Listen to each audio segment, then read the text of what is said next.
कोणत्याही शुभ कार्याला काळे कपडे घालू नयेत असं आपल्याकडं नेहमी म्हणलं जातं, पण मकर संक्रांतीला आवर्जून काळे कपडेच घातले जातात. यामागचं खरं कारण तुम्हाला माहिती आहे का? सांगतो, नीट ऐका. मकर संक्रांतीनंतर सूर्य उत्तरायणाकडे झुकलेला असतो आणि थंडी मोठ्या प्रमाणात पडलेली असते, त्यामुळे शरीराला उष्णतेची जास्त गरज असते. आता सायंटिफिकली बघितलं तर काळा रंग हा जास्त उष्णता शोषून घेतो आणि म्हणूनच काळ्या रंगाचे कपडे मकर संक्रांतीला आवर्जून घातले जातात.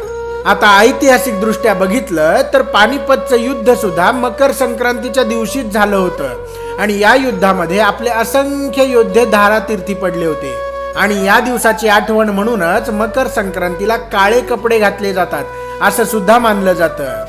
त्यामुळे मकर संक्रांतीला काळे कपडे घालणं अशुभ बिलकुल सुद्धा नाहीये.